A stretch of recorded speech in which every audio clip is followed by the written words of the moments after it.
Aquí hay 80 terabytes. Estos son 6 terabytes. Estamos frente a un asunto delicado y previsible en la guerra híbrida. Es parte de una sumatoria de acciones con intento de desestabilización, queriendo pasar factura a la presidencia de la República y al ejército. Tras la llegada de Andrés Manuel López Obrador a la presidencia de la República y como en cualquier transición, los operadores de los centros de inteligencia del gobierno de Peña Nieto estaban obligados a entregar las claves de los sistemas. Pero no siempre sucede así. Muchos exgobernantes, oligarcas y criminales querían saber qué se iba a tejer dentro del nuevo gobierno de López Obrador que atentara contra sus poderosos intereses. Por eso ponen fiscales transeccionales, se apoderan de puestos clave en el sistema de justicia y en todo el aparato gubernamental para mantener el dominio de los escenarios. Lógicamente, infiltran con expertos los centros de inteligencia, tienen duplicado de las llaves de acceso y montan infraestructura de espionaje electrónico en paralelo, que lleva un registro de la información en tiempo real.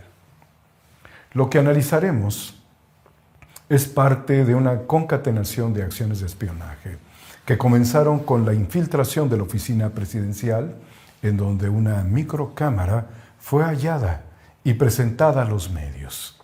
Recordemos que en ese momento se tambaleaba Eduardo Medina Mora, un ministro que estaba siendo investigado y que había sido procurador de justicia, embajador de México en Estados Unidos y en Reino Unido, secretario de Seguridad Pública y director del CISEN, Centro de Investigación y Seguridad Nacional, de donde surgió Genaro García Luna, Luis Cárdenas Palomino, todos los amigos de Medina Mora. ¿Quiénes más tienen llaves de acceso y forman el aparato de contrainteligencia? Lógicamente, los opositores de López Obrador, principalmente la ultraderecha y su enemigo, Felipe Calderón. Se ha expuesto información contenida en 6 terabytes, provenientes de la Secretaría de la Defensa Nacional y que fueron hackeados por un grupo de activistas cibernéticos denominados guacamaya. ¿Quiénes son? ¿Y qué dicen los guacamayos? Guacamaya somos todos los afectados por la invasión y despojo de Abya Yala, nombre utilizado por los pueblos indígenas para describir al continente americano. Somos hijas e hijos de quienes defendieron la vida con la vida misma. Somos el sur, somos del centro, somos del norte, del Caribe. Estuvimos, estamos, estaremos en cualquier lugar donde el invasor, el colono neocolonialista, saqueador extractivista, viole los derechos de las comunidades, culturas, exterminando bosques, ríos y mares para acumular lo que considera riqueza. Cierro la cita.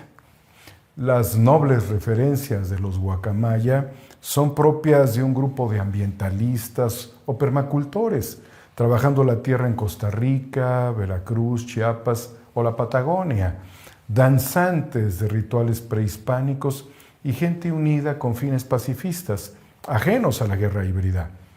Es más, los guacamayas deberían de ser López Obradoristas, pero no es así. La guerra híbrida y los medios elegidos en un principio para la difusión de los 6 terabytes son los medios que defienden al neoliberalismo, los que categorizan y replican información y teniéndola pueden sesgar y ocultar lo que no les es conveniente, es decir, la manipulan con fines políticos. Al señor comunicador, líder de los montajes, la ultraderecha intenta llevarlo a la escena como si se tratara de Julian Assange. Esto es absurdo. Lo primero que este hombre debió haber cursado, este comunicador de García Luna y Calderón, debió haber cursado la materia de física, adentrarse a la ciencia pura, tal como lo hizo Assange, quien estudiaba mecánica cuántica. En todo ese proceso debió haber desarrollado técnicas de un encriptador, matemáticas y ser un activista social para finalmente convertirse, como en el caso de Assange, en un periodista y desarrollar una plataforma de acceso libre a la información. Obviamente me refiero a Wikileaks. Y revelar al mundo las tropelías de las superpotencias. Mientras Assange emprendía toda esta gran cruzada por la información y la libertad, ¿dónde estaba Loret? En Televisa, fabricando montajes. El equipo de Noticieros Televisa ha encontrado una serie de fórmulas químicas para crear distintas armas de destrucción masiva.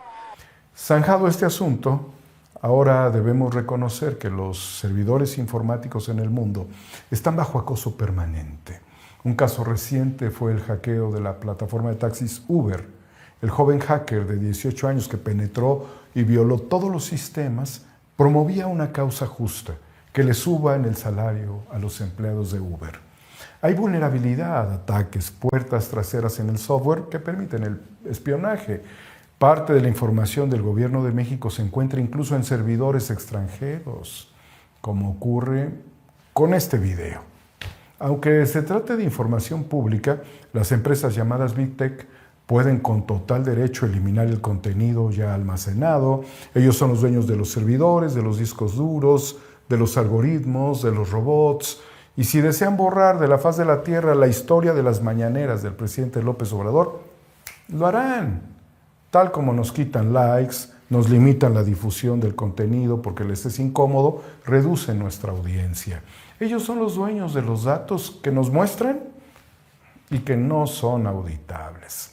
Por cierto, exhibir en el escenario una placa de los alcances de audiencia es un acto antirrevolucionario.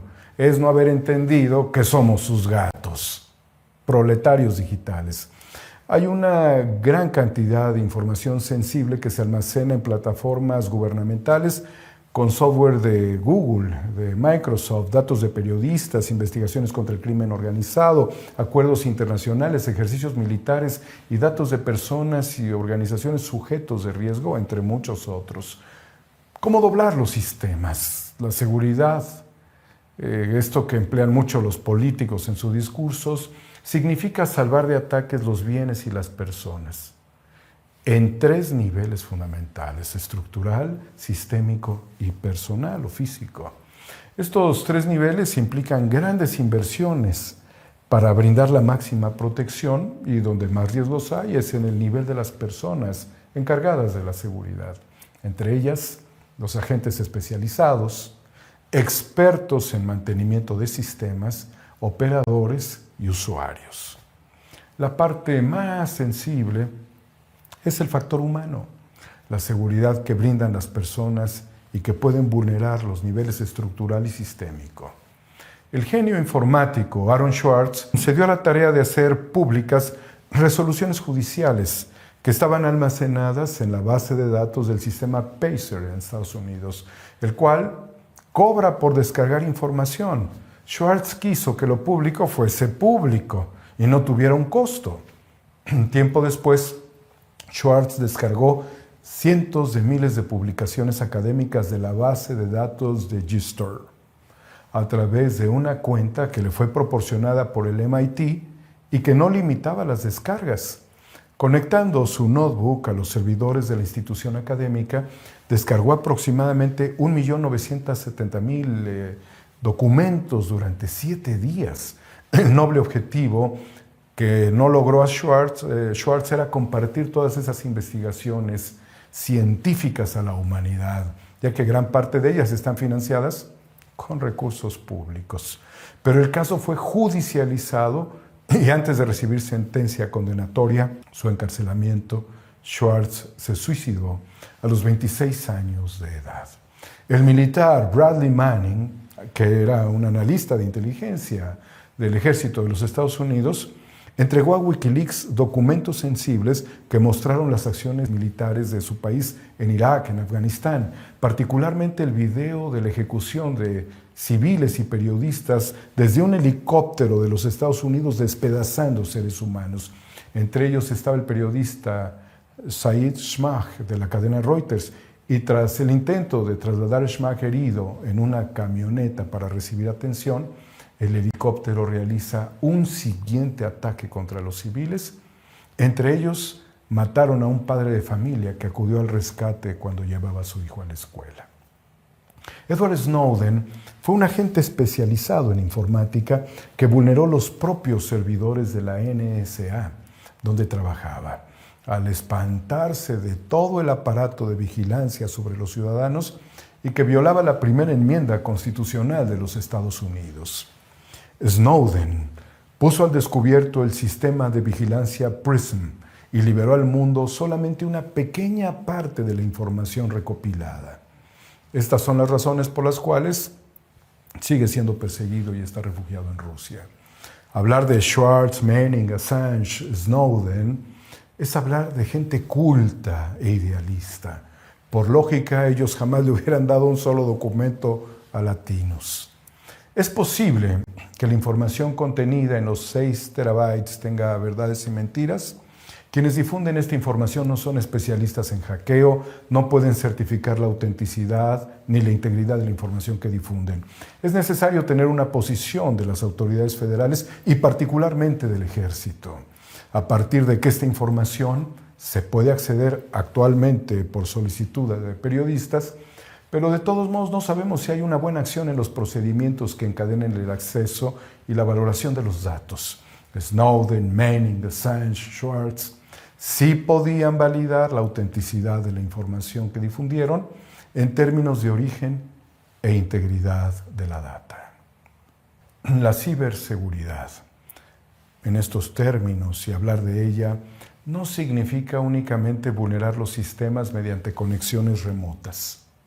Se puede hacer desde el interior de los propios sistemas, con agentes especializados a las órdenes de las instituciones oficiales. En el caso particular del hackeo a la Sedena, hacer una investigación profunda y detallada, comenzando por su propio personal, ya que es un procedimiento ineludible. Copiar 6 terabytes en una red de 10 megabits por segundo implica 1,431 horas, 39 minutos y 20 segundos. Si se descargara toda esta información en una red 4G, se requerirían 178 horas, 57 minutos, 25 segundos. Si la transferencia es a una velocidad de un ancho de banda de 1 gigabit, se requieren 14 horas, 18 minutos, 59 segundos continuos. Es absurdo pensar que no se habla de violar los accesos, sino de descargar por horas y horas información. ¿No se dieron cuenta en la Sedena? El volumen de información contenida en 6 terabytes es de 4.144.000 documentos, entre correos electrónicos obtenidos del software de correo llamado Zimbra, documentos PDF, videos y análisis infográficos de estructuras criminales vinculadas con personajes de la política en el país. ¿No es más fácil copiar esta información en una operación hormiga, incluso en pequeñas memorias? Entre los problemas más comunes en materia de seguridad están las propias corporaciones informáticas que venden sus programas y que se compran con absoluta confianza sobre la garantía de seguridad que ofrecen. Otros aspectos fundamentales a valorar son los agentes de servicio que pueden vulnerar los sistemas. Cuando se trata de materia de seguridad nacional, están los agentes encubiertos, los topos del espionaje, pero también hay una nueva modalidad. Son los agentes visibles que ganan confianza y respetabilidad para poder meterse hasta las sábanas donde está la información sensible de las instituciones de la nación. La presencia de los familiares de Julian Assange en la ceremonia oficial de la independencia de México es un noble gesto del gobierno del presidente López Obrador hacia la familia de Assange y a quien yo defino como un libertador de la humanidad en la era digital. ¿A quién le incomodó su presencia en el discurso del presidente López Obrador a favor de su liberación? Pues está claro, a los Estados Unidos, quienes están esperando sea extraditado del Reino Unido para condenarlo a prisión perpetua. La consecuencia de haber dado el respaldo a Assange fue la filtración de los 6 terabytes en manos de los medios que odian el proyecto de la 4T y que exhiben que hay acciones contrarias a la determinación del presidente por parte del ejército, como el espionaje a civiles, incluyendo al abogado de los 43 normalistas de Ayotzinapa. Estas revelaciones, que no estarían ajenas al manoseo malintencionado internacional, aparecen también cuando fue detenido el exfiscal de la República, Jesús Murillo Caram. En paralelo se difunden entrevistas de periodistas con uno de los militares involucrados en la desaparición de los 43 normalistas. Sucede ante la desarticulación de órdenes de aprehensión contra militares por el mismo caso, en una estrategia del fiscal Hertz Manero. También coincide con la fuga del ahora exgobernador de Tamaulipas, Francisco García Cabeza de Vaca. ¿Coincidencias? ¿Será cierto que todo lo que contiene esos terabytes es fidedigno? El presidente López Obrador ha señalado el hackeo por parte de los guacamaya. El Gabinete de Seguridad debe trabajar en materia de seguridad cibernética, pero con ingenieros de software mexicanos, egresados de las universidades mexicanas y sosteniendo contratos que garanticen la integridad de la información y evitar puertas traseras.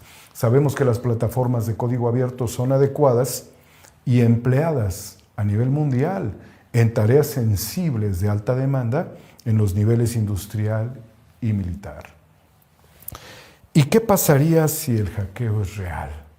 Indudablemente a estas alturas ya estarían prehackeados los sistemas del INE y esto afectaría a las elecciones del 2023 en el Estado de México y Coahuila y las elecciones federales en 2024, incluyendo la presidencial. Esta mafia ya estaría incluso jugando con la figura ganadora. Este proceso ya lo están manoseando. Desde 2007, el FBI y la NSA utilizaron PRISM para vigilar nuestras vidas, nuestra intimidad, como si fuésemos terroristas. Se meten en nuestras cámaras, escuchan nuestras conversaciones y almacenan nuestros correos para cruzar información. La campaña de Trump estuvo apoyada en la información procesada por Cambridge Analytica, una empresa intrusiva dedicada a manipular la data de Facebook con fines políticos mediante la creación de perfiles psicológicos comunes. El asesor principal de Trump, Steve Bannon, propagandista de la ultraderecha internacional, era el responsable de la estrategia de ingeniería social de Cambridge Analytica. Al final del gobierno de Trump, totalmente desconectado de las redes sociales que lo impulsaron. Esta es una terrible contradicción. El presidente López Obrador ha sido y es un hombre espiado que, como bien se sabe, hasta la basura de su casa le revisaban. La oposición quiere ganar con todo esto, vulnerando información, orientando sus acciones con propaganda sobre su estado de salud, señalando que su gobierno se dedica al espionaje. Siempre hay una tentación latente en el manejo de la información. La información da ventaja en las competencias. Y declaro aquí que estamos en la Primera Guerra Mundial híbrida, donde toda acción anticipada puede voltear el escenario y donde la propaganda de la posverdad juega un papel significativo en la construcción de las narrativas que imponen los metapoderes terrenales. Si hay un contrato con la empresa israelí que vende Pegasus, pues dicho software debe responder a la búsqueda de criminales, no de activistas ni periodistas. Y se debe tener mucho cuidado con los operadores del software. Asimismo, con la actividad de los agentes encubiertos y con aquellos quienes pasan por celebridades de la comunidad de inteligencia, con la capacidad de actuar en una estrategia llave en mano y que sirve para proteger los sistemas de la propia comunidad de inteligencia que pudiera vulnerar. El clásico juego entre el gato y el ratón, entre el virus y el antivirus. Se trata de afianzar un negocio permanente. La seguridad nacional, no obstante, es primordial. La ciberseguridad es básica en los tiempos de esta economía global digital. Garantizar el nearshoring en México significa que la infraestructura sea protegida, comenzando por la información del Estado. Un grupo de ciudadanos propusimos al presidente López Obrador desarrollar una red humana con el fin de evitar que los mexicanos estemos sujetos al manejo inescrupuloso de nuestra información por parte de las Big Tech. El presidente ofreció una reunión con CONACYT en enero del 2021. Como no ha ocurrido dicha reunión, esperaría primeramente que CONACYT logre la vacuna patria.